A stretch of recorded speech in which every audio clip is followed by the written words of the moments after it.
Please be advised that some images may be disturbing to sensitive viewers.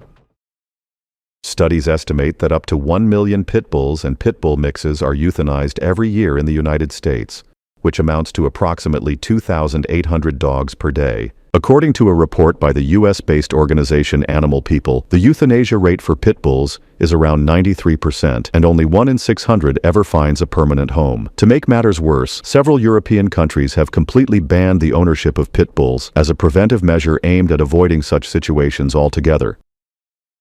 Here is the pit bull, an exceptional dog with a long and rich history as an arena warrior. Deeply rooted in its genetic memory, the pit bull can display a generalized resilience never before observed in any other breed. When it is compelled to attack, it becomes extremely aggressive, extremely tenacious, showing an incredible tolerance to pain, as demonstrated in this video. Contrary to what might be mistaken for animal abuse, this is a training method widely used for working dogs.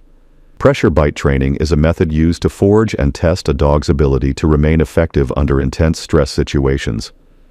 During this exercise, the dog bites a protective sleeve or suit worn by an assistant, who then does everything possible to destabilize the dog: shouting, abrupt movements, simulated blows with objects, attempts to shake or dislodge it. The goal is to confront the dog with strong physical and mental pressure, similar to what it might encounter in a real situation facing a violently struggling individual. This type of training serves to reinforce the dog's courage, emotional stability, and ability to concentrate. It must continue to bite without panicking, without losing focus, and remain under control. It is a test of mental endurance, not merely a physical exercise. It also helps to select dogs that are truly capable of working in chaotic or hostile environments. However, the pit bull already naturally possesses this resistance and surprising ability for resilient biting. This is why you can see the trainer pushing the disturbances to the extreme, pulling the tail, putting fingers in the ears, and touching highly sensitive areas, as shown in this video. Many pit bulls naturally have this exceptional ability to withstand pressure, not to flee in the face of aggression, and to stay engaged in extreme effort. Some hardly react to pain or external threats, making them remarkably stable in contexts of combat or confrontation. Unfortunately, these qualities, which are highly valued and sought after in rural settings where men need to fend off predators or protect their property, are not at all suitable for urban environments where animal predation is absent and where protection is reserved for law enforcement.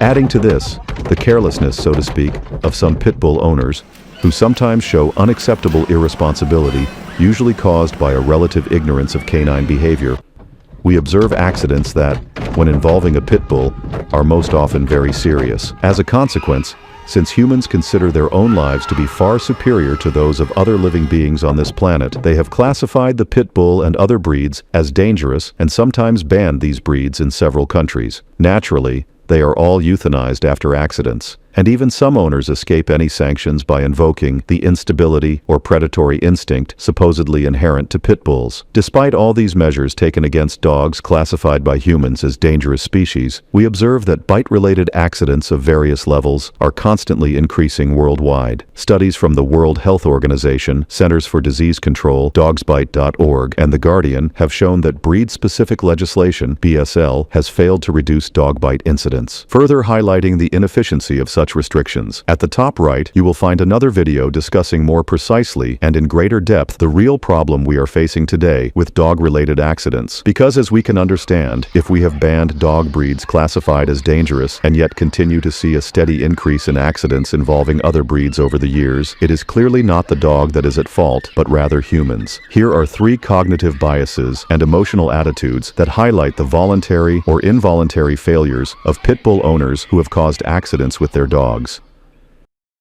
1. Ego, projective, narcissistic bias.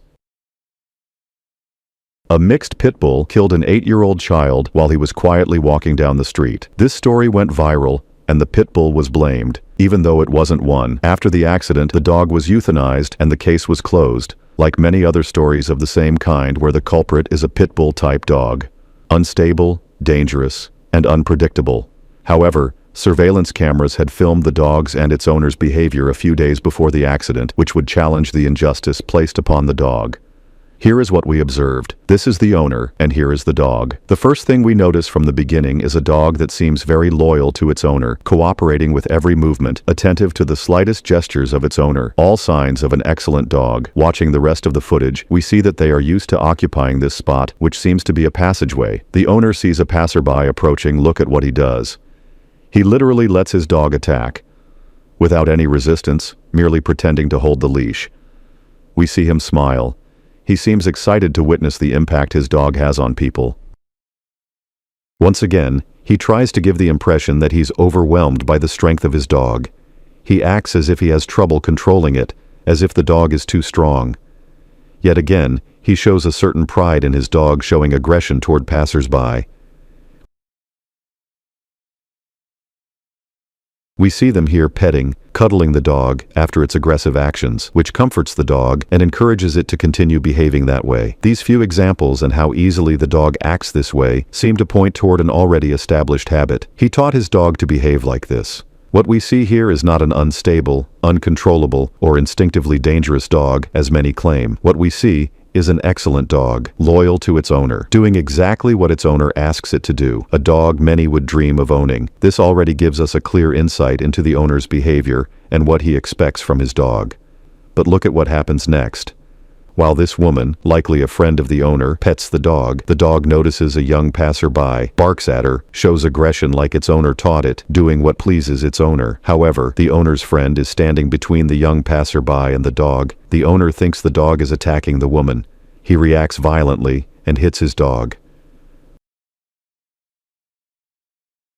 Once again, the dog displays aggressive behavior toward the little girl. The dog is being held by another person. That person, pulled by the slope, no longer resists the dog through the leash. The dog interprets this as permission to attack and then assaults the young girl. The owner once again resorts to violence. Look at the dog's body language. Its legs are bent. Its tail is tucked between its legs, trembling with fear. Signs of total submission to its owner and symptoms of regular physical abuse.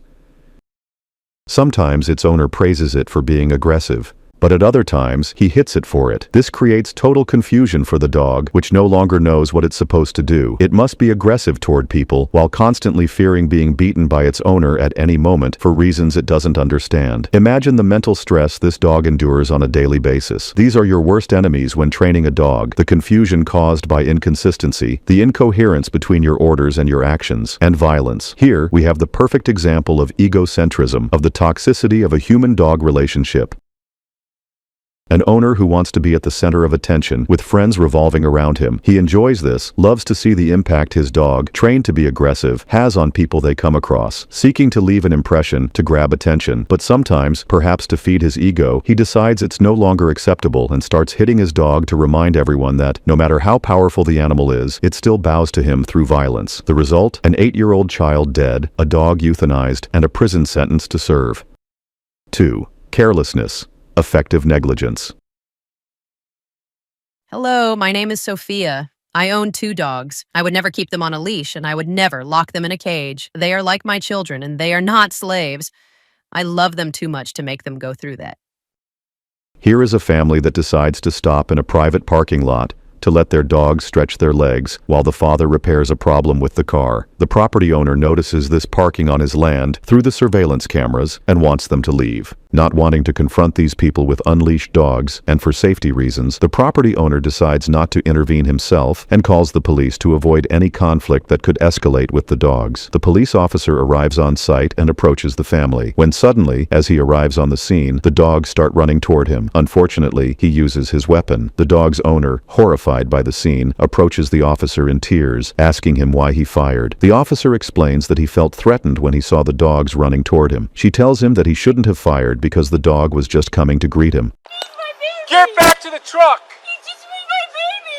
Why did you have to shoot him? He's fine, he's a puppy! Get to your truck! I didn't know that! He's a puppy! Can I see him? Get to the please? truck! Please let me see him! Please, oh my God, let me see him! believe you fucking shot him! Maybe you ought to have your dogs in your truck then! Is this your property? Berg, I'm sorry. can I That's why I'm here, because you're trespassing. Why did you do that? I don't know, because he's running after me like he's going to bite He's a me? puppy! I don't know that. Do I know that? Do I know that? This woman reacts as if the officer is a psychic part of her life, knows the dog, knows its intentions, and knows what the dog ate the day before. In his report justifying the use of his weapon, the officer states that he was attacked by a particularly aggressive pit bull, when in reality it was a Staffordshire Terrier. I'm thinking about vicious dog, or Okay. a dog charge. Yeah. For that. So Okay. if you want to take a look at that and see what you think. Yep. But that's what I was thinking, either vicious dog or dog at large. Okay. Or whatever fits best, for that, and scratch one of them a ticket for that too, which will make them happy. But Yeah. they're already pissed, and they're already saying they're going to call the media. In this example, absolutely nothing is right. On one side, we have an anthropomorphizing family who thinks the world revolves around them, that everyone should just know that their dogs are friendly and would never harm anyone. On the other side, we have an officer who, after using his weapon, tries to cover himself by playing the ultimate Joker card, claiming he was attacked by a particularly aggressive pit bull. The Staffordshire Terrier is taken to a veterinarian to receive care, but unfortunately, after 4 days of treatment, they had to euthanize him. 3. Carelessness, optimism, bias. The police are contacted by residents because the neighbors' dogs are showing very aggressive behavior. The officer arrives at the scene, approaches the house in question, and just moments later, 2 dogs attack the officer. Before commenting on this, let's note a few things. There are no fences delineating the property. You might say, it's normal. We don't fence our homes here. Fine, but in that case, why aren't the dogs on leashes? Confined inside the house, or kept in a cage during the owner's absence? The attack we see here is not from dangerous or unstable dogs, but a territorial defense. We can see it very clearly here. Look closely. The dogs attack and force the officer to retreat. Once the officer is on the road, the dogs stop the attack and begin to move away. However, the officer takes a few steps forward. One of the dogs sees this, stops, looks at the officer and starts barking. The officer stops advancing and slowly returns to his car. The dog then stops barking and moves away again. If it were an attack by disturbed and unstable dogs, they wouldn't have stopped. Do you think these dogs understand property boundaries like we do? Without fences, and if they are used to having access to the outside as shown in the video, they will delineate their own territory, which will likely extend into the neighbor's property, defending it from any intruders. The attack resumes because the police officer shows no intention of leaving. Unfortunately, the officer has to use his firearm and kills one of the dogs. These few examples show that, through our ego and ignorance, we can create dangerous situations for our dogs and for ourselves. And when tragedy strikes, we so easily shift the blame onto the dog, supported by this widespread, biased opinion that labels pit bulls as dangerous. We ban and kill pit bulls, even though these dogs never asked for any of it. We are the ones who created the pit bull. We are the ones who mistreated it throughout history. And we are still the ones who, today, kill them in large numbers, more than 2,000 euthanized per day in the United States alone, and ban them because of our own mistakes. This breed is suffering a terrible injustice, and no one is doing anything about it. If we keep going this way, it will inevitably lead to the extinction of this exceptional dog breed. This was Top Animal Channel. Feel free to share your thoughts in the comments, subscribe, and share this video. Visit my channel for more videos about animals and dog training tips. See you soon for more content.